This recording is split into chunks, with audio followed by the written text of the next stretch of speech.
Bonjour à tous, des marchés qui sont effectivement chahutés, on l'a vu, beaucoup de volatilité, notamment sur les actions technologiques américaines. Alors comment on explique cela? C'est tout simplement qu'on a beaucoup de leviers sur les marchés, on l'avait déjà en 2025, on a beaucoup de ménages, notamment américains, qui ont recours à des effets de levier, parfois x3, donc c'est massif, et notamment en utilisant les ETF. Mais le point qui est intéressant, c'est en termes de marqueurs, cette baisse du dollar américain qui se poursuit.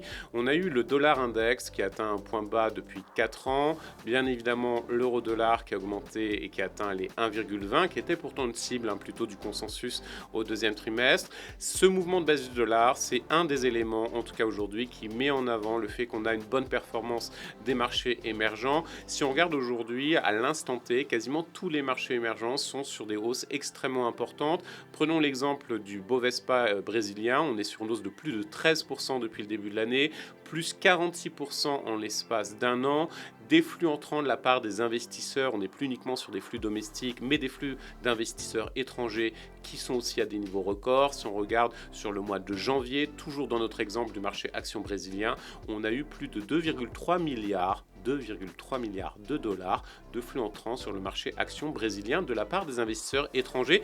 Alors c'est certainement un phénomène qui va être perdurable. Comme je le disais, l'élément qui a été déclencheur, c'est bien sûr cette baisse du dollar. Elle continue, mais on a aussi deux autres éléments qui jouent énormément.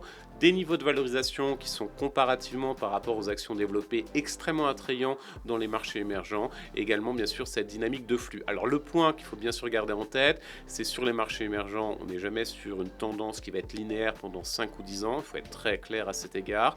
Ce qui est important, c'est de regarder ce qui va se passer au niveau des flux. Tant qu'on a un narratif qui est aujourd'hui positif sur les marchés émergents, avec des fondamentaux économiques et financiers qui sont bons, on va avoir une performance des marchés émergents qui va perdurer. De notre point de vue, sauf erreur de parcours, on devrait avoir des marchés émergents qui performent très bien en 2026. 2027, c'est une autre histoire, ça dépendra notamment de l'évolution du dollar américain.